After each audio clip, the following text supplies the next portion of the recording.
దేవుని పరిశుద్ధ నామమునకు మహిమ కలుగును గాక. కుడి వచ్చిన మీ అందరికీ ప్రభు పేరట నా నిండు వందనాలు తెలియజేస్తూ ఉన్నాను. కొత్త నిబంధనలో ఉన్న స్త్రీలను గురించి దేవుడు మనకు నేర్పించడం ప్రారంభించారు. ఇప్పటికే మరి ఎలిజబెతుల గురించి, అలాగే కనాను స్త్రీ గురించి, రక్తస్రావ రోగం కలిగిన స్త్రీ గురించి మనం నేర్చుకున్నాం. ఈ దినము మరి ఒక స్త్రీని గురించి గ్రంథంలో నుండి మనము నేర్చుకుందాం. లూకా సువార్త 13వ అధ్యాయం 10 నుండి 17 వరకు వాక్య భాగాన్ని మనం పరిశీలిస్తే ఇక్కడ ఒక స్త్రీని దేవుడు మనకు చూపిస్తూ ఉన్నాడు. విశ్రాంతి దినమున ఆయన ఒక సమాజ మందిరములో బోధించుతున్నప్పుడు 18 ఏండ్ల నుండి బలహీనపరుచు దయ్యం పట్టిన ఒక స్త్రీ అచ్చట ఉండెను. ఆమె నడుము వంగిపోయి ఎంత మాత్రమును చక్కగా నిలువబడలేకుండెను.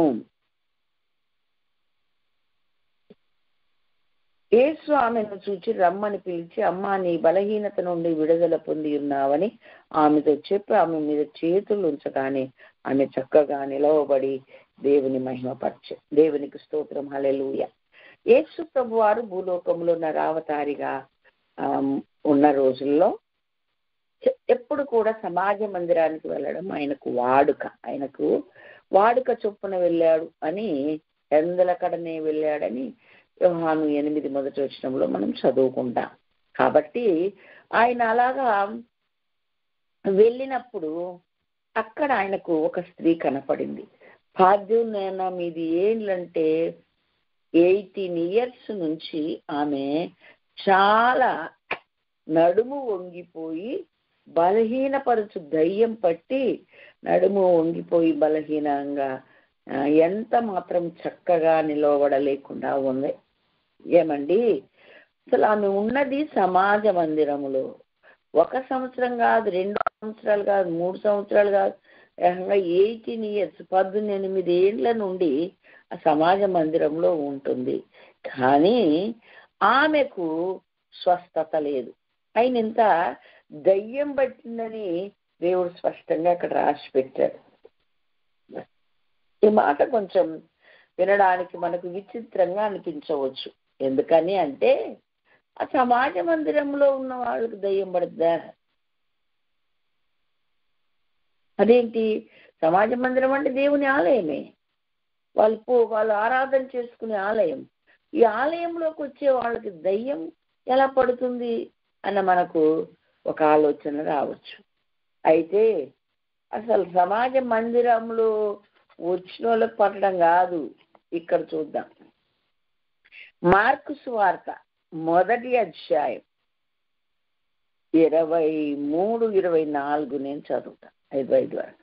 ఆ సమయమున వారి సమాజ మందిరములు అపవిత్రాత్మ పట్టిన మనుష్యుడు ఒకడుండెను. వాడు, నజరేయుడగు యేసు, మాతో నీకేమి? మమ్మల్ని నశింపజేయటకు వచ్చితివా? నీవెవడవో నాకు తెలియను, నీవు దేవుని పరిశుద్ధుడవు అని కేకలు వేశాను. అందుకు యేసు ఊరకుండుము, వారిని విడిచిపొమ్మని దానిని గద్దింపగా అపవిత్రాత్మ వారిని వినలాడించి పెద్ద కేక వేసి విడిచిపోయాను. ఆయన ఎక్కడ వెళ్ళాడు? మళ్ళా సమాజ మందిరంలోకి దేవుడు వెళ్తే అపవిత్రాత్మ పట్టినవాడు అక్కడ ఉన్నాడు. అంటే సమాజ మందిరములో అపవిత్రాత్మ పట్టినోళ్ళు వచ్చి ఉండడం అనేది సహజంగా కనబడుతుంది మన గ్రంథం అంతా పరిశీలిస్తే. అప్పుడు వాడు ఏమంటుండు అంటే, నజరేయుడగు యేసు, మాతో నీకేమి? మమ్మల్ని నశింపచేయటకు వచ్చితివా? నీవెవడవో నాకు తెలియను, నీవు దేవుని పరిశుద్ధుడవని కేకలిస్తే దేవుడేమో నోరు మూసుకు అవతల బొమ్మని గద్దించి స్వస్థతను విడుదలని ఇచ్చాడు. ఇక్కడ గ్రహించవలసినది ఏంటంటే, ఈ అపవిత్రాత్మ పట్టిన వాడు సమాజ మందిరంలో ఉంటాడు. యేసు ప్రభుత్వే కానీ తెలవదు, ఈ మనుషులకి ఎవరికి అర్థం కాదు.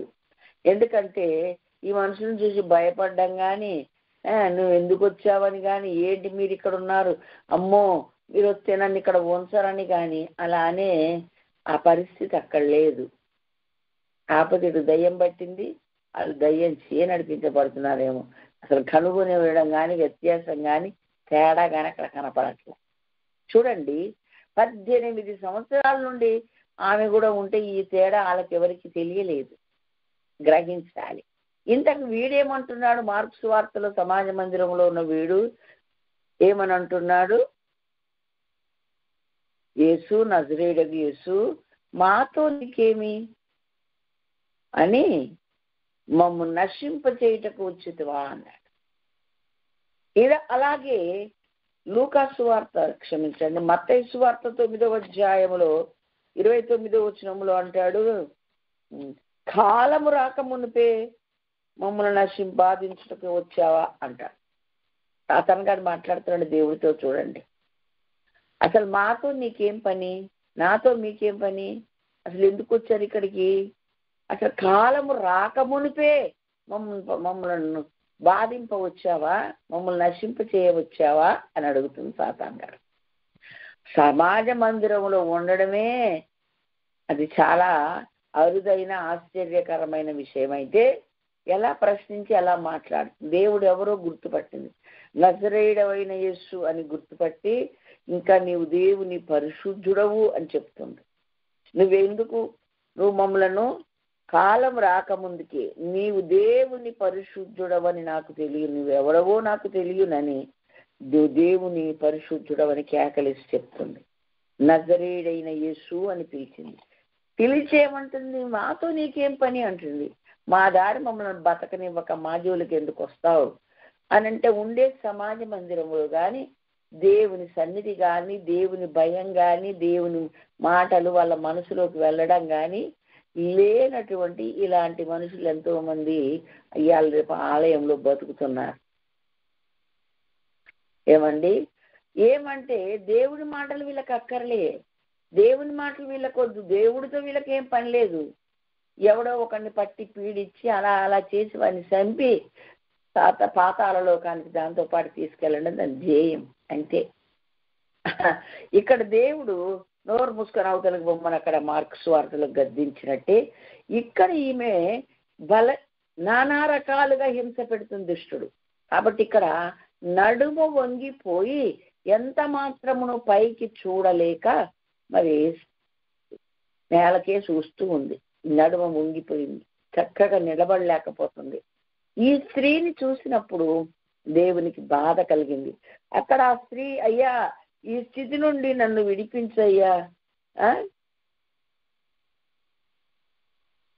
నన్ను బాగు చేయయ్యా అని అడిగినట్లేదు, బ్రతిమలాడినట్లేదు. ఆయనే చూచి ఆయనే కలక చేసుకొని అమ్మా ఇటు రా అని ఆమె దగ్గరికి పిలిచి ఆమె రమ్మని ఆ యొక్క ఈ బలహీనత నుండి నువ్వు విడుదల పొంది ఉన్నావని ఆమెతో చెప్పి ఆమె మీద చేతులు ఉంచగానే ఆమె చక్కగా నిలవబడి దేవుణ్ణి మహిమపరిచి, దేవునికి స్తోత్రం, హల్లెలూయా హల్లెలూయా. కాబట్టి మనము గ్రహించాల్సింది ఏంటంటే, సమాజ మందిరములో ఉన్నను దేవుని వాక్యమును హృదయములోనికి రానియకుండా, ఆ మనస్సులోకి రానివ్వకుండా, దేవునికి ఎక్కడా చోటివ్వకుండా సమాజ మందిరములో ఇలాగ దైవ విరోధంగా మరి మీతో మాకేం పని అని పలికేవారు, క్రియల ద్వారా తెలియజేసేవారు చాలా మంది ఉన్నారు అని మనకు అర్థమవుతుంది. దేవుడు వచ్చాడు, ఎప్పుడైతే దేవుడు వచ్చాడో భయం కలిగి మరి వాడేమో కేకలు వేసి నువ్వెవడో నాకు తెలియను, నజరేయుడైన దేవుని పరిశుద్ధుడవు అని చెప్పింది. ఇక్కడ ఈమె ఏం మౌనంగా ఉంది, వంగిపోయి ఉంది. అసలు భయంకర చూస్తుంటే 18 ఏళ్ల నుండి అలా ఉంది. అక్కడ ఉన్న వాళ్ళకి ఎవరికి ఏళ్ళు లెక్కెట్టట్లేదు, ఆమె దుస్థితిని కనపెట్టట్లేదు. అయ్యో పాపం మంట లేదు, అసలు ఈమెకు లేదు. బాగుపడదామని అక్కడ ఉన్న వాళ్ళకి బాగు చేపిద్దామని లేదు. అలా బాగుపడడానికి ప్రయత్నం చేయడానికి ఏదైనా ఉందా సొల్యూషన్, ఎక్కడైనా పోవచ్చాయా? ఎవ్వరికీ లేదండి. అలాగ పీడింపబడే ఉంది అని దేవుని వాక్యంలో ఉంది. అసలు ఈ సమాజ మందిరంలో ఉన్న వాళ్ళల్లో ఈ సాతాను గడు రావడానికి అవకాశం ఏంటి? అదొక మనకు ప్రశ్నే. ఎట్లా సాధ్యం? అక్కడక్కడ ఉండేవాళ్ళు, దేవునికి దూరంగా ఉండే వాళ్ళకైతే ఎలాగైనా వస్తుంది. కానీ ఈ సమాజ మందిరంలో ఉన్న వాళ్ళ దగ్గర ఉండడం అంటే అది ఆశ్చర్యకరమైన విషయమే కదా. ఎలా అంటే చూడండి, దేవుని వాక్యములో మత్తయి సువార్తలోని 12వ అధ్యాయం 43వ వచనం మనము చదువుకుంటే అక్కడ ఒక మాట చక్కగా దేవుడు రాశాడు. ఏమని? అపవిత్రాత్మ ఒక మనిషిని వదిలిపోయిన తర్వాత అది విశ్రాంతి వెతుకుచు నీరు లేని చోట్ల తిరుగుచుండును. విశ్రాంతి దొరకనందున నేను వదిలి వచ్చిన నా ఇంటికి తిరిగి వెళ్ళుదుననుకొని వచ్చి ఆ ఇంట ఎవరును లేక అది ఊడ్చి అమర్చి ఉండుట చూచి వెళ్ళి తనకంటే చెడ్డవైన మరి 7 దయ్యములను వెంట పెట్టుకొని వచ్చును. అవి దానిలో ప్రవేశించి అక్కడనే కాపురముండును. అందుచేత ఆ మనుషుని కడపటి స్థితి మొదటి స్థితి కంటే చెడ్డదగును అని చెప్పాడు ప్రభు. అంటే నీరు లేని చోట్లనే వెతుకుతుంది.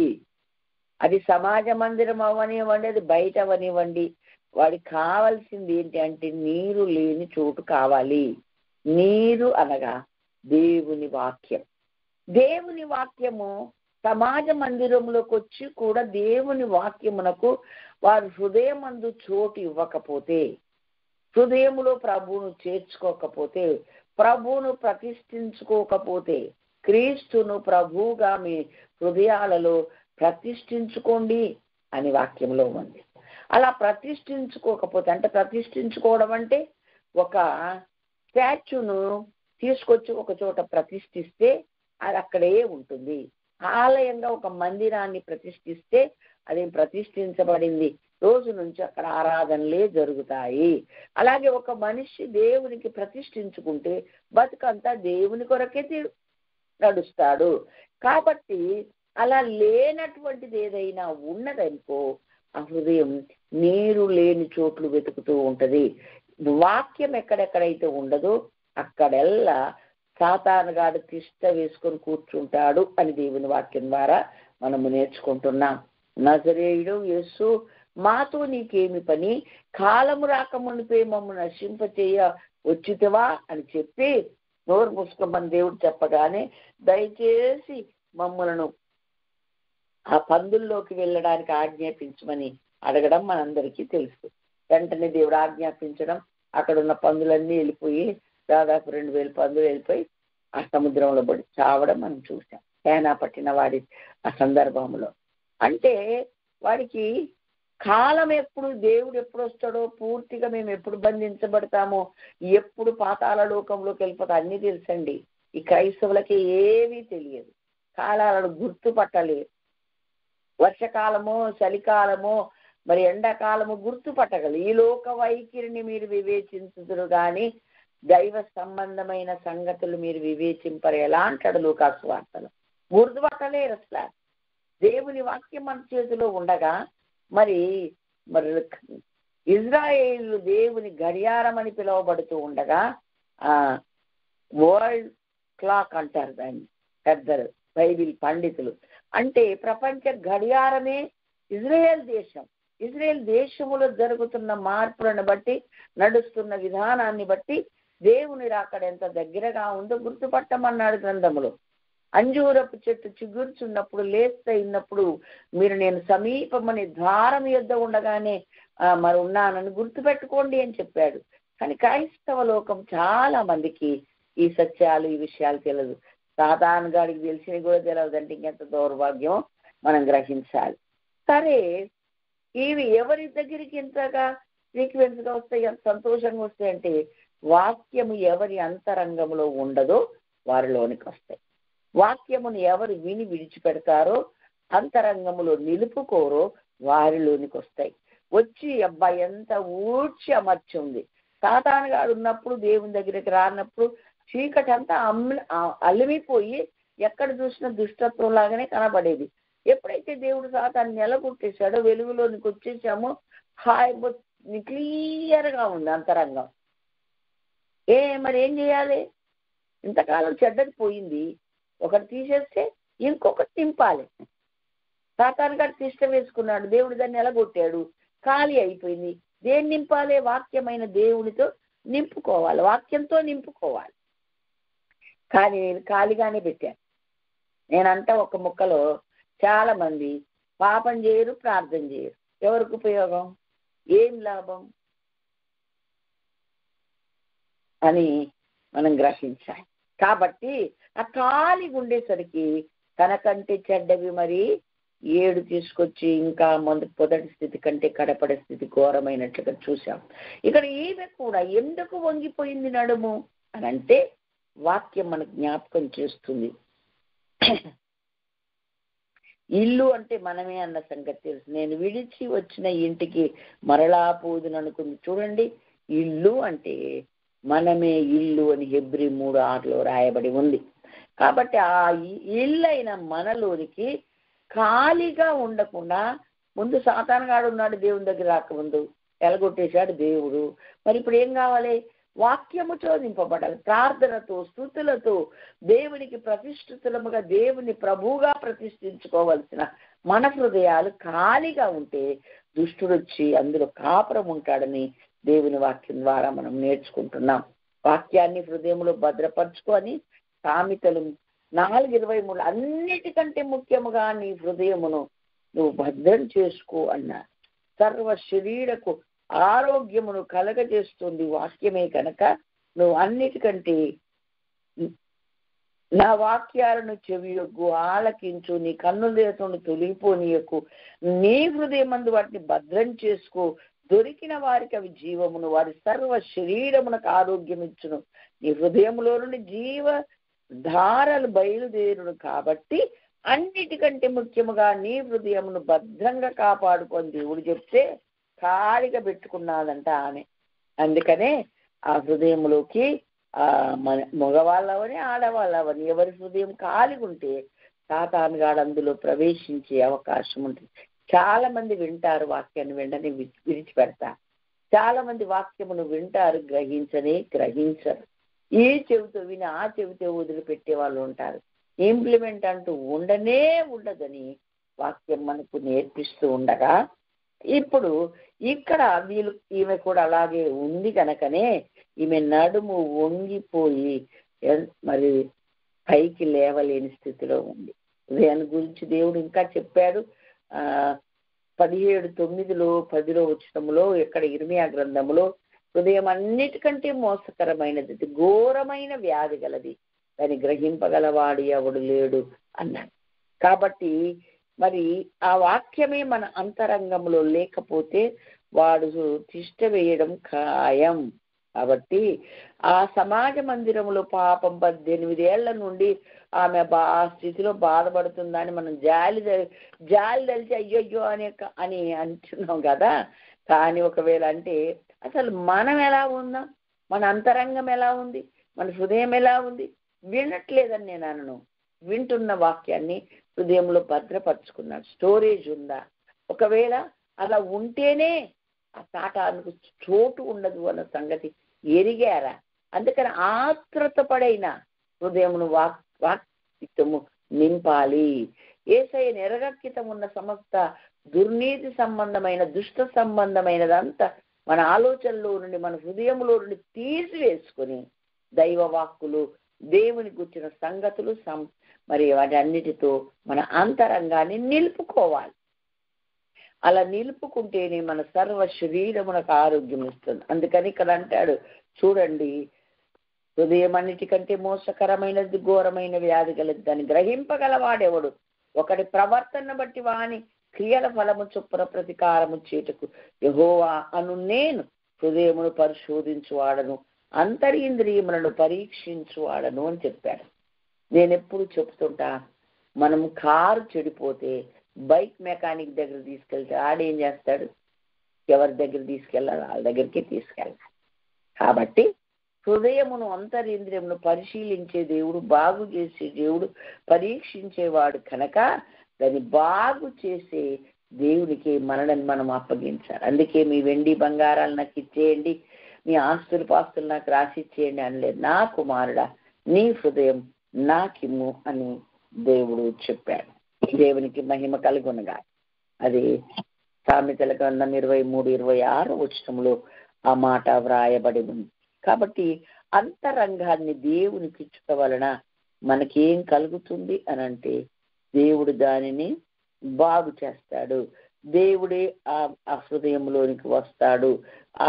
ఆ హృదయము దేవునికి ప్రతిష్ఠించబడి ఉంటుంది. కాబట్టి సాతానుగాడు ఎక్కడ తావు లేకుండా, చోటు లేకుండా ఉంటుంది.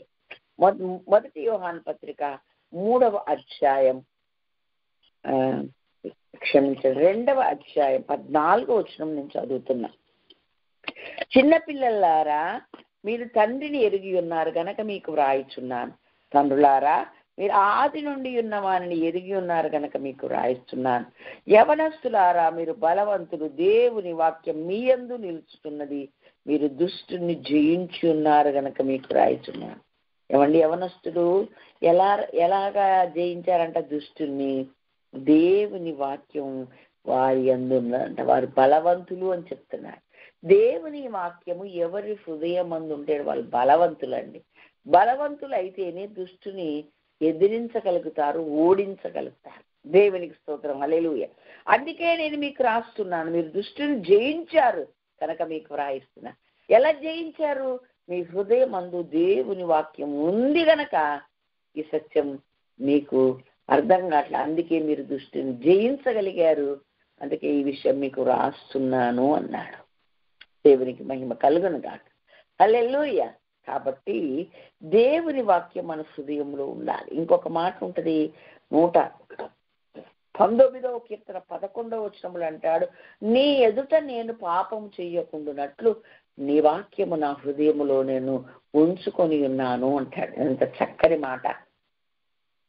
పాపం చేయకుండా పరిశుద్ధులముగా పవిత్రులముగా దేవుని సన్నిధిలో బ్రతకాలంటే మనం చేయాల్సింది ఏంటంటే దేవుని వాక్యం మన అంతరంగంలో ఉంచుకోవాలి. అలాగే 133వ వచనంలో, ఏ పాపము నన్ను ఏలనీయకయ్యా, నా మీద పెత్తనం చేయడానికి ఏ పాపానికి అధికారం లేదు గనక ఆ స్థితి నాకు రానియకుని ప్రార్థించాడు భక్తుడైన దావీదు.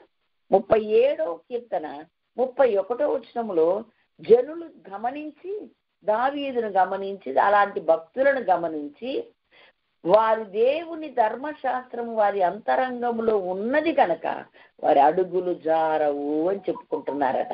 దేవునికి మహిమ కలుగున గాక, హల్లెలూయా. ఎంత అద్భుతమైన విషయం.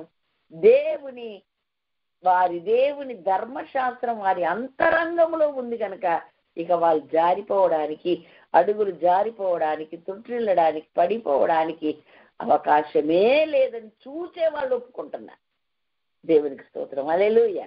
కాబట్టి ఎందుకు ఈమె నడుము వంగిపోయింది అని అంటే ఆమెకు వాక్యము లేదు అని సంగతి అర్థమవుతుంది. చూడండి, మొదటి యోహాను పత్రికలోనే ఒక మాట రాశాడు 3వ అధ్యాయంలో ఏమని, 7 నుంచి, అపవాది మొదటి నుండి పాపం చేయుచున్నాడు గనక 8వ వచనం, ఆయన నీతిమంతుడైనట్లే నీతి అరిగించే ప్రతివాడు నీతిమంతుడు చెప్తూ, మొదటి నుండి పాపం చేసేవాడు అపవాది యొక్క క్రియలు లయపరచుటకే నేను ప్రత్యక్షమయ్యాను దేవుని కుమారుడని చెప్తూ, దేవుని మూలముగా పుట్టిన ప్రతివానిలో ఆయన బీజము నిలుచును గనక వాడు పాపం చేయడు, వాడు దేవుని మూలముగా పుట్టిన వాడు గనక పాపము చెయ్యజాలడు అన్నాడు. బీజం అంటే వాక్యం. వాక్యం అనే విత్తనం. మీరు మరి త్రోవ పక్కన పడిన విత్తనాల ఆ యొక్క ఉపమానములో వివరించండి, మాకు అర్థం కాలేదన్నప్పుడు దేవుడు చెప్పాడు, వాక్యం విత్తనము అని చెప్పాడు. ఆ విత్తనం ఏంటి? వాక్యం అని చెప్పాడు. ఇక్కడ అంటారు అక్షయ బీజం అంటే క్షయమైపోయిన బీజం ఏంటి? వాక్యమే. దేవునికి స్తోత్రం.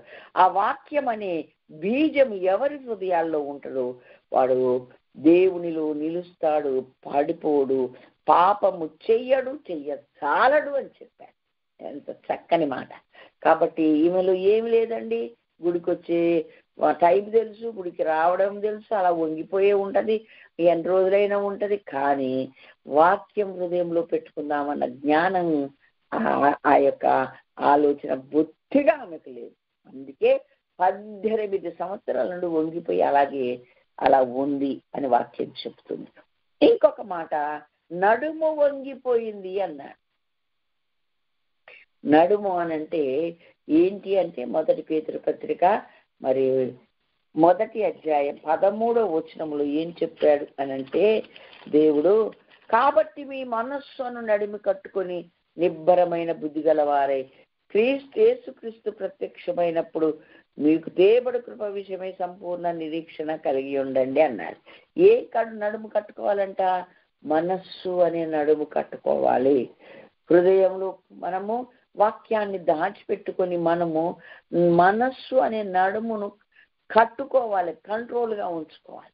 కట్టుకోవడం అంటే ఎఫెసీ పత్రిక 6:14 చెప్పాడు, మీ నడుముకు సత్యం అనే దట్టి కట్టుకోండి అన్నాడు. నడుము అంటే ఏంటంటే మొదటి పేతురు పత్రికలో మనస్సు అనే నడుము అని చెప్పాడు. ఏం కట్టుకోవాలి అంటే ఎఫెసీ పత్రికలో సత్యం అనే దట్టి కట్టుకో అన్నాడు. ఎవరైనా పనికి ఉపక్రమించే ముందు, మరి బయటికి వెళ్ళే ముందు, మరి ప్యాంట్ షర్ట్ వేసుకుంటే మగవాళ్ళు బెల్ట్ పెట్టుకుంటారు. అలాగే పని చేసే వాళ్ళు నడుము ఒక కట్టు కట్టుకుంటారు. ఒక దేంతోనైనా సరే నడుము గట్టి కట్టేసుకొని పనికి ఉపక్రమిస్తారు. నడుము బలంగా ఉండి పని చకచకా చేయడం సాధ్యం. అలాగే మన నడుము అనే మనస్సుకు వాక్యము చేత కట్టడి చేయాలి, కట్టుకోవాలి. అప్పుడు నడుము వంగిపోవడం అనేది, బలహీన పడిపోవడం అనేది, అపవాదిచే పీడించబడం అనేది జరగదు జరగదు జరగదు అని దేవుని వాక్యం ద్వారా మనం నేర్చుకుంటున్నాం. సత్యం అనే దట్టి అంటే ఈ వాక్యమే సత్యమని యోహాన్ 17:17 వ్రాయబడి ఉంది. దేవునికి స్తోత్రం, హల్లెలూయా. ఇంకా దేవుడు అంటాడు 8వ అధ్యాయం యోహాన్ 31లో, మీరు సత్యమందు నిలిచి ఉన్నట్లయితే, ఆయన నిలిస్తే మీరు సత్యం గ్రహిస్తారు అని, అప్పుడు సత్యం మిమ్మల్ని స్వతంత్రునిగా చేస్తుంది అన్నాడు. వాక్యమే సత్యం అండి.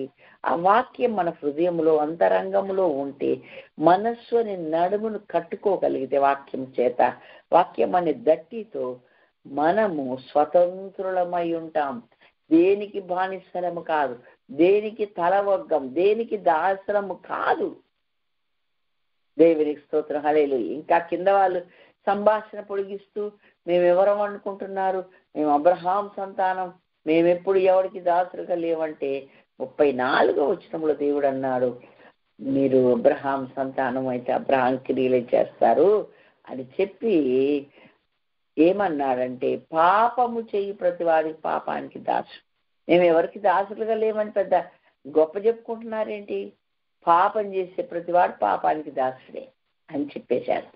కాబట్టి ఎంత దౌర్భాగ్యమో చూడండి. ఎక్కడికి వెళ్ళిపోతాం? స్వతంత్రత లేకుండా కట్టివేయబడిన ఆ యొక్క అపవిత్రాత్మత కట్టుబడింది కనుక ఎక్కడికి వెళ్ళడానికి లేదు. అలా బతుకు ఈడ్చుకుంటూనే ఉంది.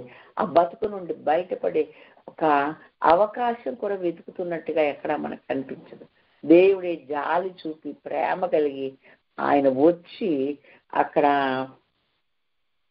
ఆమెకు ఏం చేశాడు?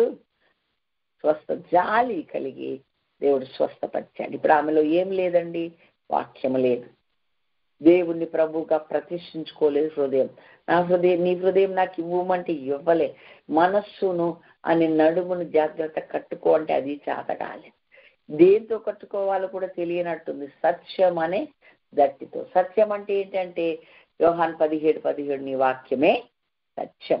కాబట్టి ఒకదానికొకటి అనుసంధానం చేయబడిన ఈ వాక్యాలన్నీ ధ్యానించి తెలుసుకొని గ్రహించి ఏం చేయాలి అనంటే, వాక్యమనే సత్యమనే ఆ దట్టితో మన మనస్సు అనే నడుమును కట్టుకొని శత్రువును ఎదిరించుటకు శక్తివంతులై ఉండాలని, దానిని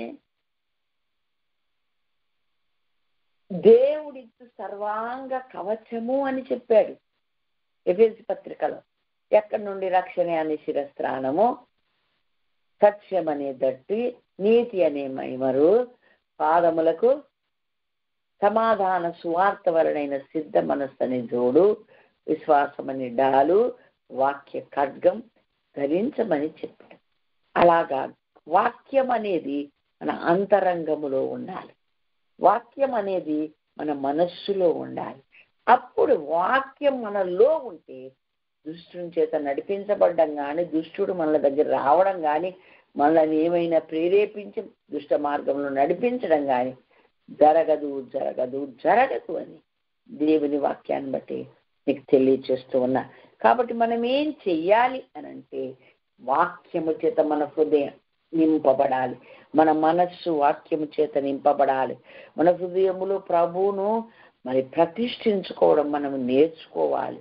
నా హృదయము నిండా నిండి ఉండు దాన్ని బట్టి ఒకరి నోరు మాట్లాడును అన్న వాక్యం గ్రహిస్తే ఆ వాక్యమే నిండి ఉంటే నీకు వాక్యాలు తప్ప మరొకటి రాదు.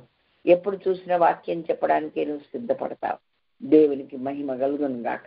అలాగే దేవుని వాక్యం మన హృదయాల్లో నింపుకుంటే మన అడుగులు జారవు అని వాక్యములు.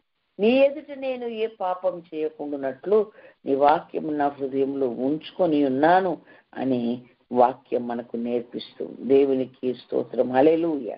16వ వచనం అదే లూకా సువార్త మరి 13వ అధ్యాయం 16వ వచనం చదివితే, ఇదిగో 18 ఏండ్ల నుండి సాతాను బంధించిన అబ్రహాము కుమార్తె అయిన ఈమెను విశ్రాంతి దినమందు ఈ కట్ల నుండి విడిపింప తగదా అని ప్రభు చెప్పాడు. ఈమె ఎవరంటండి? అబ్రహాం కుమార్తె అంట. ఎన్ని సంవత్సరాల నుంచి? 18 ఏళ్ల నుండి సాతాను కట్లచే బంధింపబడి ఆ పరిస్థితిలో ఉందంట. సీనియర్ మోస్ట్ క్రైస్తవురాలు అని అనుకుంటుంది. కానీ సాతాను నడిపింపులో సాతాన్ని తిష్ట వేసుకొని కూర్చొని ఏం చేసినా సాతానికి సంబంధించింది కానీ కనబడుతుంది. కానీ ఇది దేవునికి మాత్రం ఇష్టమైనది కాదు అని వాక్యము సెలవిస్తూ ఉంది. కాబట్టి అబ్రహాము కుమార్తె అంటే ఈమె చూడండి ఎంత భయంకరము. అందుకనే ఈమెను జ్ఞాపకం చేసుకున్నప్పుడు మనకు అర్థమయ్యేది ఏంటి అని అంటే, ఆ యొక్క ధనవంతుడు ప్రతిదినం బహుగా సుఖపడేవాడు. ఆ రొట్టె ముక్కలు తినే లాజరేమో ఇద్దరు చనిపోయారు. ఆయన దేవదూతల కొనిపోబడ్డాడు, ఇతడు పాతి పెట్టబడ్డాడు. కళ్ళు తెరిస్తే ఎక్కడున్నాడు? ఇతడు పాతాళంలో ఉన్నాడు. పైకి చూశాడు, అమ్మ బాబోయ్ ఏంటి లాజరు నా ఇంటి ముందర రొట్టె ముక్కలు ఎరుకు తిన్నోడేంటి, అక్కడ అబ్రహాం రొమ్మున కూర్చున్నాడు అన్నాడు. అవును. అప్పుడు ప్రశ్నించాడు, అయ్యా నాకు దాహం వేస్తుంది, అగ్నిజాలలు యాతన పడుతున్నాను, ఒక్క చుక్క నీరు తీసుకొచ్చి నా నోటి మీద నాలుక మీద వేయమంటే రావడానికి వీల్లేదు, లాజరు నేను పంపను, అక్కడి వారు ఇక్కడికి ఇక్కడి వారు అక్కడికి రావడానికి మన మధ్యలో పెద్ద అగాధం ఉంది, కుదిరే పని కాదు అన్నాడు. అని నీవు జీవితకాలం నీకు ఇష్టమైనట్లు బతికావు కనుక ఇప్పుడు నువ్వు యాతన పడుతున్నావు, లాజరు నెమ్మది పొందుతున్నాడన్న. లాజరు ఎలా జీవించాడు? యేసయ్యకి ఇష్టమైనట్టు జీవించాడు, యేసయ్య వాక్యానుసారంగా జీవించాడు, యేసయ్య మహిమ కొరకు బ్రతికాడు తప్ప ఇంకొక ధ్యానం కానీ ఇంకొక ధ్యేయం కానీ మరి అతనికి లేదు అని మనకు అర్థమవుతుంది. దేవునికి మహిమ కలుగునుగాక. ఈ పరిస్థితిలో ఈ అబ్రహాము కుమార్తె అయిన ఈమె మీద ఆయన జాలిపడి ఆమెను ముట్టి స్వస్థపరిచి వాళ్లతో సవాలు విసిరి మాట్లాడుతున్నది. అబ్రహాము కుమార్తె అయిన ఈమె ఇన్ని రోజులు ఈ వ్యాధితో ఈ బాధతో బాధపడుతూ ఉండగా ఈ సాతాను బంధించిన ఈమెను విడిపించడం తగదా అని కదా దేవుడు అక్కడ చెప్పాడు. నీ గొర్రె ఒకవేళ నీళ్ళల్లో పడితే నువ్వు తీయవా? అడవిలోకి వెళ్ళిపోతే ఏదైనా పట్టుకుంటే నువ్వు దాని నుండి రక్షించవా అని దేవుడు చెప్పాడు. అసలైన ఆయనే విశ్వకర్త, ఆయనే రాజుల రాజు, ఆయనే ప్రభుల ప్రభు, ఆయనే రక్షకుడు, నజరేయుడైన యేసు. కానీ ఎవరికి అర్థం కాలేదు. కనీసం ఆయనతో కలిసి నడిచిన ఎమ్మాయి మార్గంలో వెళ్ళిన వాళ్ళకు కూడా ఆయనను చూసి గుర్తుపట్టలేకపోయారు, అర్థం కాకపోయింది. కాబట్టి ఇలాంటి వాళ్ళందరూ భక్తి చేస్తారు, గుడికి వెళ్తారు, ఒక వారం మానరు, క్రమంగా వెళ్తారు, కానీ వాక్యాన్ని నిండు హృదయంలో భద్రపరచుకో. నేనంట అలా పందెం పెట్టినట్టు నేను కూడా అలా అవ్వాలని కాకుండా దిన సాధన చేయాలి. దేవుని స్తోత్రం, హల్లెలూయా.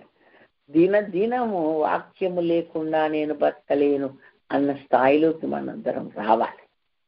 అప్పుడే దైవ కార్యం జరుగుతుంది, అప్పుడే సాతానుగాడు పారిపోతాడు, అప్పుడే మనకు విడుదల వస్తుంది. మీరు నా యందు నిలిచి ఉన్నట్లయితే సత్యం గ్రహిస్తారు, అప్పుడు సత్యం మిమ్మల్ని సర్వస్వతంత్రులంగా చేస్తుంది అని చెప్పారు. దేవునికి స్తోత్రం, హల్లెలూయా. దేనికి లోబడే పని లేదు, దేనికి తల ఒగ్గే పని లేదు. దైవ వ్యతిరేకమైనది ముందే పసిగట్టగలిగిన ఆ స్థాయి మనకుంటుంది. దేవుడు మనతో మాట్లాడుతున్న ఈ సత్యాలు మనం గ్రహించాలి. ఏమని అంటే, వాక్యం ఎవరి హృదయంలో ఉండదో వారికి సాతానుకు నిలయమైపోతారు, సాతానుచే పీడించబడతారు. ఆ దైవజనులు చెప్పారు, వాళ్ళ అమ్మాయి చనిపోయిందంట. చనిపోయిందని, ఆమె చనిపోయిందని ఈయన ప్రార్థన చేయకుండా ఈయన తుడుచుకుంటా నా బిడ్డో అనుకున్నట్టు సాతాను తీసేయడా? ఏ సమయమైనా, ఏ సందర్భమైనా, ఏదైనా మనకు వాక్యమే ఆదరణ అండి. వాక్యం దగ్గరికే పరిగెత్తాలండి. లేఖనం ఏమి చెప్పుతున్నది? ప్రతి సందర్భానికి మనం లేఖనానికి దగ్గరికి రావాలి. ప్రతి సందర్భాన్ని లేఖని ఆధారం చేసుకోవాల్సి ఉంది. నాకు ఆధారమైన యేసయ్య అని పాట పాడతాం. ఆధారం అని పాడి వదిలేయొద్దు. ఆధారమైన యేసయ్య నిజంగా నీకు ఆధారం అగునట్లుగా నీ గుండెల్లో చేర్చుకోవాలి. ఆయన సన్నిధిని ఆనందించే భాగ్యాన్ని మనం పొందుకోవాలి. ఆ వాక్య సత్యాలు నేర్పించగలిగిన స్థాయిలోకి మనం రావాలి. నిండుకుండలాగా వాక్యముతోనే నింపబడిన బిడలంగా మనం బ్రతకాలి. ఆ వాక్యమే పాపం చేయకుండా కాపాడేది. ఆ వాక్యమే మరి బ్రతికించేది. వాక్యమే ఆ యొక్క జీవితానికి మేలు చేసేది, నిత్య రాజ్యం తీసుకునేది. కనుక మీ సర్వ శరీరానికి కూడా ఆరోగ్యం ఇచ్చేది వాక్యమే అని చెప్పాడు. పాదాలకు దీపం వాక్యమే అని చెప్పాడు.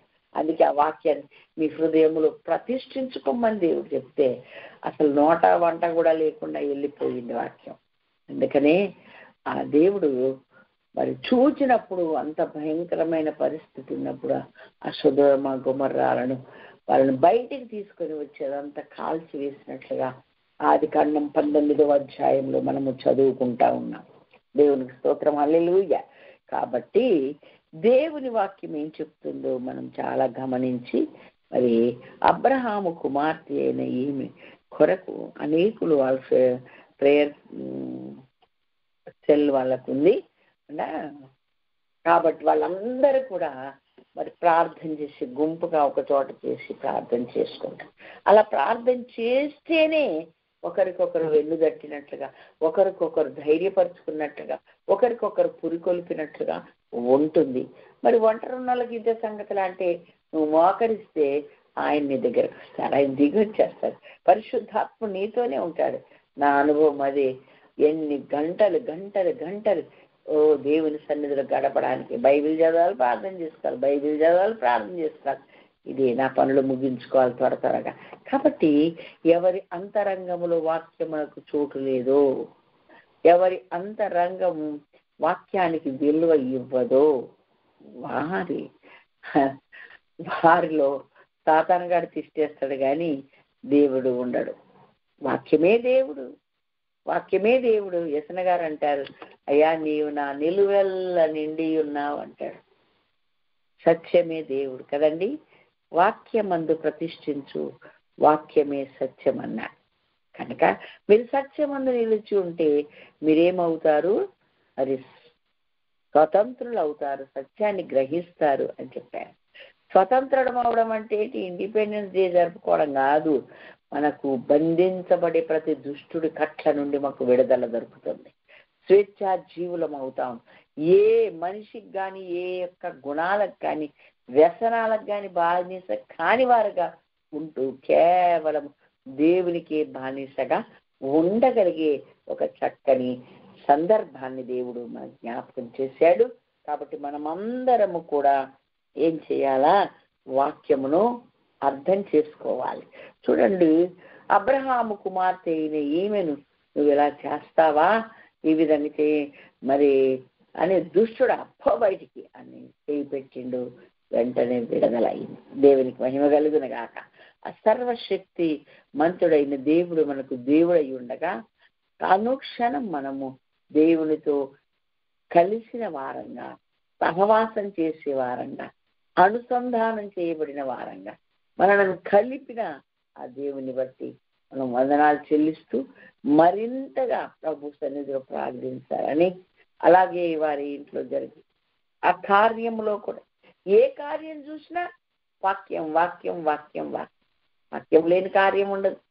వాక్యం లేని పరిస్థితులు ఉండవు, వాక్యం లేని పెళ్లి ఉండదు, వాక్యం లేని ప్రధానం ఉండదు, వాక్యం లేని చంటి బిడ్డల బర్త్డే పార్టీ ఉండదు.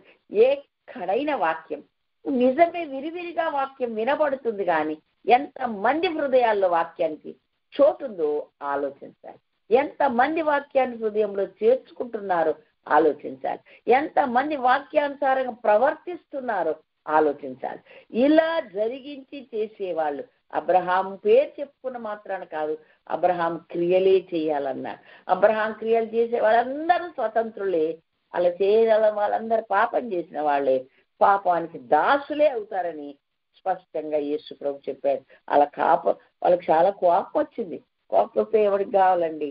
దేవుడు ఉన్నట్టు ఎప్పుడు చెప్పడం మానడు. మోమాటము లేకుండా చెప్పేది మనం చెప్పాలి. ఎవరి మెప్పు కోసమో మనం లేమన్న సంగతి గ్రహించాలి. సరే, ఈ అబ్రహాము కుమార్తె అని ఈమె ఈ పరిస్థితిలో ఉండగా దేవుడు జాలిపడి స్వస్థపరిచాడు.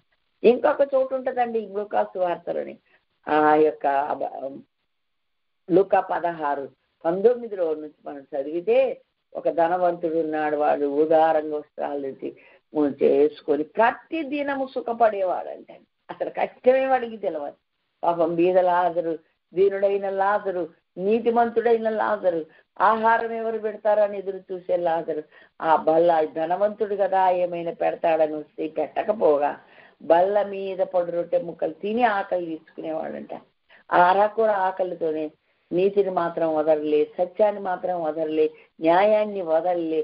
మంచి కుమారుడుగా ఆ లాజరు బతికాడు. చచ్చిపోయాడు, దేవదూతలు వచ్చి తీసుకెళ్ళాడు. ఈయన చచ్చిపోయాడు, పాతి పెట్టాడు. అప్పుడు పాతాళంలో నుంచి పైకి చూస్తే ఎవరు కనబడుతున్నారు? అబ్రహాం కనబడుతున్నాడు. ఆయన రోమన అనుకున్న లాజరు, అర్రే నా ఇంటి ముందు తచ్చాడు, నేనే మనబెడితే తినాలని ఎదురు చూసి ఏం పెట్టకపోతే ముక్కలు ఏరుకు తిన్నోడు, వీడేంటి అంతా అయ్యా ఎంత బాగున్నాడు అని పైకి చూశాడు. అప్పుడు చెప్పాడు 24, నీళ్లు పోయి ఏమన్నాడు? నువ్వు నీకు ఇష్టం వచ్చినట్లు నువ్వు ఉన్నావు, బతికావు, ఇష్టం వచ్చినట్టు చేశావు. మరి లాజరు అయితే ఎంతో భయభక్తుల్లో బతికాడు, ఎంతో కష్టాలు అనుభవించాడు, కానీ నీతిని వదలలేదన్నట్టు దూత చెప్పడం మనకు తెలుసు. కాబట్టి ఎవరెవరి హృదయంలో అంతరంగంలో వాక్యము నిలబడదు వాళ్ళందరూ దేవుని రాజ్యానికి వారసులు కానేరరు. భూమి మీద ఉండగానే అపవాదు యొక్క సమస్త శోధనలు, బాధలు, కష్టాలు ఎదుర్కొనే పరిస్థితి వస్తుంది. నీతిమంతులముగా కష్టాలు పడితే ఎంజాయ్, కానీ దూషులముగా, అవివేకులముగా, అజ్ఞానులముగా మనము కష్టాలు అనుభవించడం, ఇబ్బందులు పడడం అది మంచిది కాదు అన్నది ఎవరికి ఇలా జరుగుతుంది? మరి వాక్యం లేకపోతే వాళ్ళలోనే. వాక్యం లేకపోతే దుష్టుడికి అవకాశం ఉంటేనే వాడు నేను ఎక్కడ ఉంటే అక్కడే ఉండాలి కానీ వాడు తన త్రోవల్లోకి, తన మార్గంలోకి తీసుకెళ్ళిపోతాడని దేవుని వాక్యం. అంతము వరకు సహించిన వాడే రక్షించబడును అని దేవుని వాక్యం మనకు నేర్పిస్తూ, దేవునికి మహిమ కలుగునుగా. కాబట్టి చిన్న బిడ్డలు అప్పుడు నుండి నేను వాళ్ళని ఎంతో క్రమశిక్షణలో పెంచుకుంటూ, మరి హాస్టల్ అవన్నీ తీసేసేయండి అయ్యా, ఇక 10 సంవత్సరాలు నడిపామనుకోవద్దు. ఆ హాస్టల్ గొడవలో పడిపోయి నా బిడ్డలు నేను ఇగ్నోర్ చేస్తే చాలా కష్టం అవుతుంది అప్పుడు అని ఏడవాల్సి వస్తుంది సంవత్సరాలని ముందుగానే యేసయ్య పాదాలు పట్టుకొని ఏడ్చానండి. దేవుడు కనికరించాడు. మామగారితో చెప్పి, భర్తకు చెప్పి మొత్తానికి హాస్టల్ మా దగ్గర నుంచి తీసివేయడానికి దేవుడు కృప చూపాడు. నేను సంతోషించా. అరే వస్తున్న ఆదాయం, వస్తున్నటువంటి మన చేతిలో ఉన్న పని ఎందుకని అలా చేసుకున్నారని చాలా మంది సానుభూతి పరులు చెప్తారు. కానీ నాకైతే నా యేసయ్యకి ఏది ఇష్టమో నాకు అదే ఇష్టం. యేసయ్య దేని కొరకు ఎదురు చూస్తాడు, నేను దాని కొరకే. యేసయ్య దేని చేత నింపబడమన్నాడు, మనం కూడా వాక్యము చేతనే మన అంతరంగం నింపబడాలి. దేవునికి మహిమ కలుగును గాక. హల్లెలూయా. కాబట్టి దేవుని మాట ఇంకా ఏమంటాడండి ధనవంతుడు? ఈయన చెప్పిన మాట వినలేదు, కానీ ఇప్పుడు అయ్యా కొంచెం లాజరును పంపు, నా దగ్గరికి పంపి నా నాలుక మీద సుక్క నీళ్ళు వేయమంటే కుదరదు అన్నారు. కానీ పోనీ భూమి మీదకి పంపించేయండి, నాకు 5 సహోదరులు ఉండరు, వాళ్ళు మళ్ళీ ఇక్కడికి వచ్చేస్తారేమో, వాళ్ళకి తెలవదు నువ్వెవరు, కాబట్టి కొంచెం చెప్పమని చెప్పండి అయ్యా అన్నాడు. అట్లా పోవడానికి వీలు కాదు అని చెప్పి నేను ఏమన్నాడు, భూమి మీద ప్రవక్తలు మోషే అలాంటి వాళ్ళు ఉన్నారు, వాళ్ళు చెప్తుంటాడులే వినడండి, చాలా ముందోడు అనండి, వినకపోతే ఇంకపోతే అట్టే పోవాల్సింది. కానీ ఇక్కడి వారు అక్కడికి వెళ్ళి చెప్పడం అది సాధ్యం కాని పని అని మరి ప్రభు ఖచ్చితంగా బోధించాడు. కాబట్టి అపవాది ఎప్పుడూ అప్పటికప్పుడు జ్వరబడకుండానట్లు మనం చేయాల్సింది ఏంటి అంటే దేవుని వాక్యాన్ని హృదయంలో నింపుకోవాలి. దేవునికి స్తోత్రం. హల్లెలూయా, హల్లెలూయా. హృదయం అనే పలకల మీద వాక్యం రాయబడాలి. కాబట్టి ఈ సత్యాలను మీరు గ్రహించి మరి దేవుని వాక్యం ఎవరెవరి హృదయాల్లో నాటబడుతుందో, ఎవరెవరి హృదయాల్లో ఉంటుందో, ఎవరెవరి హృదయాలలో ప్రతిష్ఠ చేయబడుతుందో, ప్రభువే వాక్యమే ప్రభువు కదా. కాబట్టి ఆ వాక్యం ఫిలిప్పీ పత్రికలో ప్రకారం ప్రతిష్ఠించబడాలి. ఒక స్టాచ్యూ ప్రతిష్ఠిస్తే అక్కడి నుంచి పోదు కదా.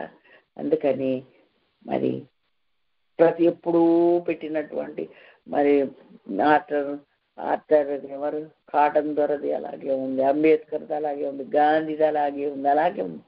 అంటే ఒకసారి ప్రతిష్ఠిస్తే అలాగే ఉంటాయి.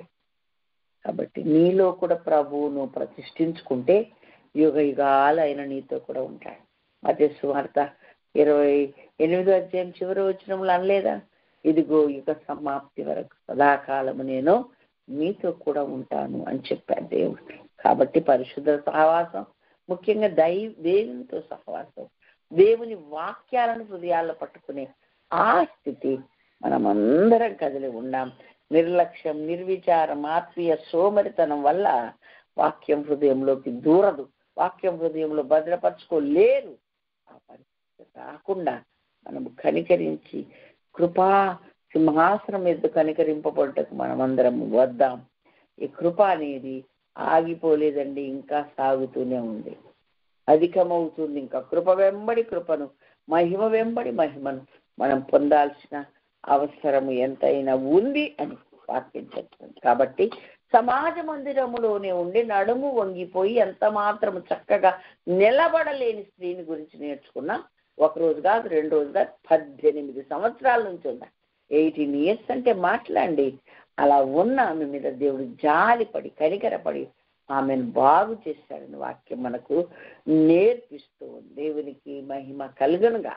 కాబట్టి మనము ఎలా ఉన్నాము, మన హృదయాల్లో వాక్యం ఉందా? నేను విడిచి వచ్చిన ఇంటికి మరలా పోదునని తిరిగి వచ్చే అవకాశాలు ఎక్కడైనా ఉన్నాయేమో చూసుకోండి. అది వస్తే మరీ తనకంటే చెడ్డవైన మరి 7 దయ్యాలు తీసుకొస్తుందండి. చూసారా? కాబట్టి దైవజనులు పెద్ద చిన్నలు ఏమీ లేదు, అందరి హృదయాల్లో వాక్యం నింపుకోవాలి. అందరి హృదయాల్లో వాక్యం నింపబడి ఉండాలి. రోజు మార్టిన్ గారు అయితే చెప్తారు, బైబిల్ చదివి రాయి, వాక్యమే బతికిస్తుంది, వాక్యమే రక్షిస్తుంది, వాక్యమే కాపాడుతుంది కదా. కాబట్టి నేనున్నా లేకపోయినా మీరు స్ట్రాంగ్ అవ్వాలంటే బైబిల్ బాగా చదవండి. అది వాస్తవం. వాక్యమే దేవుడై ఉన్నప్పుడు ఆయనను పూర్తిగా తెలుసుకొని మరి ఆయనను అంగీకరించడం కాకుండా, గుడికి వచ్చిపోయే వాళ్ళం కాకుండా, వాక్యము హృదయములో నింపుకొని మరి వాక్యానుసారంగా మనం అందరం జీవించి మరి నిత్య రాజ్యంలో ప్రవేశిద్దాం. కనుక వాక్యమైన దేవుడు ఏమేం చేయమన్నాడు అలా చేద్దాం. నిర్లక్ష్యంగా ఉండొద్దు, నిర్విచారంగా ఉండొద్దు, ఊళ్ళోకి వచ్చి ఏదో ఆలోచించొద్దు. దుష్టుడు వెతుకుపోయే అవకాశం ఉంటుందని మనం గ్రహిస్తున్నాం. గనక ఈయన రక్షణ పొందలేదు, కానీ ఆయన పేరేంటే ధనవంతుడు. అట్లయితే మరి నాకు 5 సహోదరులు ఉండరు, ఆ 5 కూడా మరి వాళ్ళు మొండోళ్ళుగా ఉన్నారు, అక్కడ ఉన్నాయని చెప్తాడులే అన్నారు ప్రభు. వాళ్ళు వినరండి, వాళ్ళు మొండి మొద్దులు వాళ్ళు. ఇప్పుడు నేనే ఇచ్చి 2 మాటలు చెప్పి ఇట్లని చెప్తే వాళ్ళకి తెలుసు కాబట్టి, వాళ్ళ ఇంట్లోనే కాబట్టి అయింది, వాళ్ళు ఒప్పుకుంటారు. కాబట్టి దేవుని వాక్యానికి ఎంత విలువ ఉందో, ఎంతగా దేవుని వాక్యానికి విలువ ఇవ్వాలి. మనస్సు అనే నడుమును సత్యం అనే దట్టితో కట్టుకొని హృదయంలో వాక్యాన్ని నింపుకొని వాక్యానుసారంగా క్రియలు కనపరుస్తారు. అబ్రహాం చేసిన క్రియలే మీరు చేస్తారన్నారు కదా, అనగా వాక్యం మనలో ఉంటే వాక్యం ఏం చెప్తే అది చేస్తాం. వాక్యపు క్రియలు మనము చేస్తే మనం తప్పకుండా దేవుని రాజ్యములు ఆలస్యమవడమే కాదు, ఉన్నత స్థానంలో ఉంటాం. ఇప్పుడు ఆ కాలమందు పుట్టినట్టున్న నన్ను కూడా ఆయన ఎందుకున్నాడు అన్న పుస్తకం పౌలు గారు రాశారు. అవును, 12 మంది శిష్యులను ఏర్పరచుకున్నారు, వాళ్ళకి అన్ని డ్యూటీస్ చేశాడు. వాళ్ళు డ్యూటీలు చేసుకుంటా అయ్యా ఇదిగో నువ్వు చెప్పినట్టు మేము వెళ్ళి వచ్చాం, అపవిత్రాత్మను వెళ్ళగొట్టాం, రోగులను స్వస్థపరిచాం, అద్భుతాలు జరిగినాయి అని చెప్పి ఆశ్చర్యపడినటువంటి వాళ్ళ రిపోర్ట్ తీసుకొని వచ్చాడు కదా వాళ్ళు కదా. కాబట్టి వాక్యము ఎవరు విత్తుతారో, ఎవరు ప్రకటిస్తారో, ఎవరు వారి హృదయంలో ఉంచుకుంటారో వారు మరీ మరీ మరీ ధన్యులని. అడుగులు జారడానికి అవకాశం లేదు, తొలగిపోవడానికి అవకాశం లేదు, తొట్టిల్లడానికి అవకాశం లేదు. దుష్టిని జయించడానికి డబుల్ ట్రిబుల్ మరి శక్తివంతంగా మనం ఉంటాం. అసలు పరిపూర్ణంగా మనం ఆ వాక్యం ద్వారా మనం నడుచుకుంటూ పోతే మన జోలికి రాదు. ఇగో వీళ్ళు అరిచినట్టే అరుస్తారు అంతే. కాబట్టి ఆ స్థాయిలోకి మనం అందరం వద్దాం. మరి దేవుడు చెప్పాడు, పాతాళము పరలోకానికి నుండి చూస్తుంటే పాతాళం దాటలేని అగాధం అని చెప్పాడు, అదే నరకం అని చెప్పాడు. అలాగే యోహాను సువార్త 5:24 మాత్రం నా మాట విని నన్ను పంపిన వాని యందు విశ్వాసం ఉంచువాడు నిత్య జీవం గలవాడు, వాడు తీర్పులోకి రాక మరణములో నుండి జీవములోకి దాటి ఉన్నాడని వాక్యం సెలవిస్తుంది. అగాధము ఇక్కడ అక్కడికి రాని అది విశ్వసించి ఆయన నామాన్ని విశ్వసించి ఆయన చెప్పినట్టు చెప్తే ఒక పిల్ల కాలువలాగా దాటొచ్చంట. ఎంత గొప్ప సంగతి. మరణం మనల్ని దాటి వెళ్ళిపోద్ది, మనల్ని ఎప్పటికీ ఏమీ చేయలేదు. కాబట్టి మనము కూడా 18 ఏళ్ల నుండి ఆ యొక్క ఆ జబ్బుతో నడుము వంగిపోయినటువంటి స్థితిలో ఉంది. నేలకే చూస్తాం, పైకి చూడటానికి ఏదైనా వస్తే కూడా పైకి చూడటానికి. ఎంత దౌర్భాగ్యం. నడుమనే మనస్సు అనే నడుమును కట్టుకోమని, సత్యమని దట్టితో కట్టుకోమని దేవుని వాక్యం మనకు నేర్పిస్తుంది. వాక్యం ఎక్కడ ఉంచుకోవాలంటే హృదయంలో ఉంచుకోవాలి. అందుకనే రోమా 10:8 అంటాడు, వాక్యము నీ యొద్దను నీ నోటను నీ చేతిలో కూడా ఉండాలి అంటాడు. మన చేతిలో ఉండాలి, మన ఇంట్లో ఉండాలి, మన హృదయములో ఉండాలి. దేవునికి మహిమ కలుగును గాక. కాబట్టి మనం చాలా జాగ్రత్తగా ఉందాం. అపవాదికి ఎక్కడ చోటు ఇవ్వద్దు. మరి వాక్యము లేకుంటే అపవాది మరి తిష్ట వేసుకునే ప్రమాదం ఉంది కనుక ఆ పరిస్థితి రాకుండా దేవా నన్ను కనికరించు, నా పట్ల నీ కృప చూపించుకొని మరి ప్రభు దగ్గర మొరపెట్టుకుందాం. వాక్యానికి ఎక్కువ ప్రాధాన్యత ఇద్దాం. ఇవ్వమని అనేకులకు మనం కూడా చెప్తాం మన వంతుగా. మరి ఎందుకని మార్టిన్ గారు అలాగా వాక్యం రాయాలనంటే ఇందుకే. నిలువెల్లా వాక్యం నిండిపోతే కూర్చున్నా లేచిన వాక్యమే గుర్తొస్తుంటే, వాక్యమే వల్లించుకుంటుంటే, వాక్యమే చెప్పుకుంటూ ఉంటే దుష్టుడు ఎక్కడ చొరబడడానికి వీలు ఉండదు అని దేవుని వాక్య సత్యాలు మనకు బోధించాయి. కాబట్టి 18 ఏళ్ల నుండి ఈ సమాజ మందిరంలోనే అలాగ ఉన్న ఆ స్త్రీని చూసినప్పుడు గొప్ప పాఠాలు మనం నేర్చుకోవాలి. అయ్యా అలాంటి వాళ్ళు ఇంకా ఉన్నారా? అంత దౌర్భాగ్యమా అనిపిస్తుంది. కనుక అట్టి వారు ఎవరు లేరని మనం ఎరుగుదుము. మనలో మనకు గ్రహింపు ఏంటంటే ఎప్పటికెప్పటికి వాక్యాన్ని నిర్లక్ష్యం చేయద్దు, వాక్యాన్ని పెడచెవిన పెట్టద్దు, వాక్యాన్ని లేనిది ఉన్నది కలపొద్దు. ప్యూర్ వాక్యాన్ని మనం వినాలి, మనం మనసులో పెట్టుకోవాలి. మనం వాక్యానుసారంగా జీవిస్తూ మరి ఆమె అడిగింది కదా, మాకేమన్నా విడుదలిస్తావా, కొన్ని రోజులు మనం పంపుతావా, బెయిల్ ఎందుకు మళ్ళీ అడబోయి ఇటు వచ్చేయడానికి అన్నట్లుగా ఆమె ఏం విడుదల అంటే సాతాను నుండే విడుదల, దుష్టుడి నుండే విడుదల. మరి స్వతంత్రత లేకుండా ఉన్న ఆ స్థితి ఎలాంటి ఆత్మలో స్వేచ్ఛ లేకపోవడం, వాక్యము నిండారుగా హృదయంలో లేకపోవడమే. ఆ ఉన్న వాక్యాన్ని ఇతరులకు పంచి అనేకులను ప్రభు దగ్గరకు నడిపించడం చేత కాకపోతే వేస్ట్ అవుతుంది. ఏదైనా వస్తువు డేట్ అయిపోయిందా అలాగ ఇంట్లో పెట్టుకుంటే మళ్ళీ ఏం వాడతామండి? సమయాన్ని సద్వినియోగం చేసుకుని సమయం ఉండగానే దేవుని సన్నిధిలో ఒక తీర్మానం చేసుకుందాం.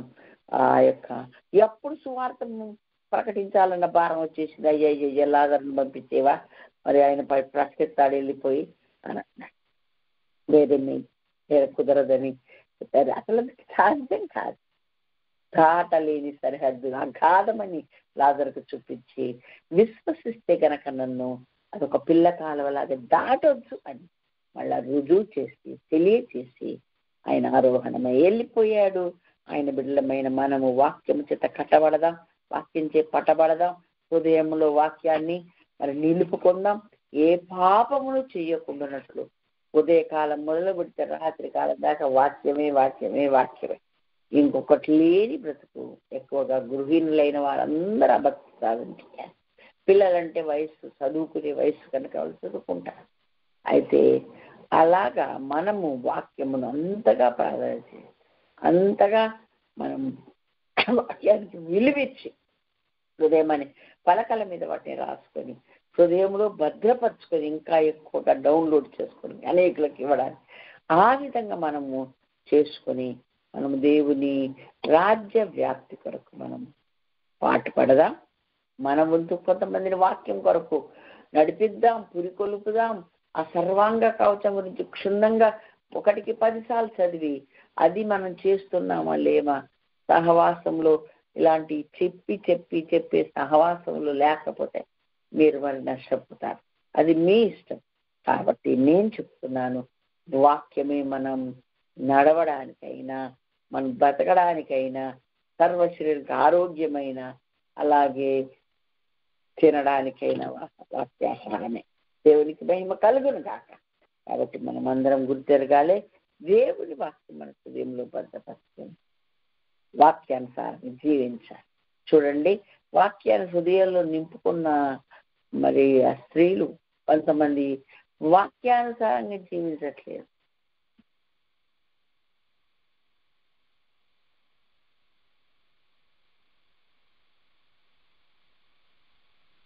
వాక్యానుసారంగా ప్రవర్తించడం అంటే దేవునికి మహిమ కలుగును. కాబట్టి ఆమె నడుము వంగిపోయి 18 ఏళ్ళు వంగిపోయి అలా ఉండడానికి కారణం ఏంటంటే మనస్సు అనే నడుమును వాక్యం అనే సత్యమని దట్టితో కట్టుకోనందుచేతనే ఆ దుర్గతి దుస్థితి వచ్చింది. కనుక వాక్యమే మన అడుగడుగున ఉండాలి. మన నోట వాక్యమే, మన యుద్ధ వాక్యమే, మన హృదయములో వాక్యమే, అడుగులో ప్రతి క్రియల్లో వాక్యం కనపడాలి. వాక్యానుసారంగా ప్రవర్తించాలి. ఏ విధంగా ప్రవర్తిస్తే అబ్రహాము కుమార్తె కూడా ఈ దుస్థితికి కారణంగా వచ్చింది కనుక క్రైస్తవులము, దేవుని బిడ్డలము ఎరిగిన వారమై ఉండి వాక్యం లేకపోతే అంతా సున్నాని మరి మనం గ్రహించి సర్వ స్వతంత్రం మనకు రావాలంటే కూడా, అంటే దేనికి లోబడకుండా, ఏ దుష్టుడికి లోబడకుండా మరి మనము దేవునికి మాత్రమే లోబడుతూ ఆయన బిడ్డలంగా బ్రతకాలంటే వాక్యమై ఉన్న దేవుడు మన హృదయంలో ప్రతిష్ఠించుకోవాలి. వాక్యానుసారంగా బ్రతకాలి, వాక్యానుసారంగా మాట్లాడాలి, వాక్యానుసారంగా జీవించాలి. క్రియలన్నీ వాక్యానుసారంగానే ఉండాలి. ఇంకా ఈ ధనవంతుడు అంటాడు, ఇంటికాడ చాలా మంది ఉన్నారు, మరి నేను ఇక్కడికి వచ్చేసాను, కొద్దిగా ఈ లాజరును పంపించమని అన్నాడు కదా. అలా ఎవరు పంపిస్తారు? బతికున్నటువంటి భూమి మీద బతుకుతున్న ప్రవక్తలు, దేవుని సేవకులు, దేవుని బిడ్డలు ప్రకటిస్తున్న వాక్యం వినాలి, లోబడాలి. అంతము వరకు నమ్మకంగా ఉంటేనే రక్షించబడతాం, వాక్యానుసారంగా బ్రతుకుతాం. అగాధమైన దానిని ఆయన మాట విని విశ్వసించి నడుచుకుంటే దాటిపోయేంత చిన్న గట్టు ఒక కాలువలాగుంటుంది. అంత సులువైనటువంటి దేవుడు దాన్ని చూపించాడు. అలా మనం బ్రతుకుదాం. నరకము నుండి జీవంలోనికి అడుగు పెట్టే వాళ్ళంగా అందరం ఉందాం. ఈ వాక్యాన్ని మన హృదయంలో పెట్టుకుందాం. 10 మననం చేసుకుందాం. 10 మందికి ప్రకటిద్దాం.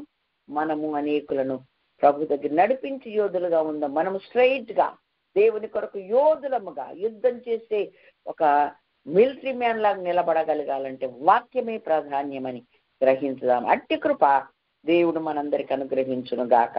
దేవుడి మాటలు దీవించును గాక. ఆమేన్. హల్లెలూయా.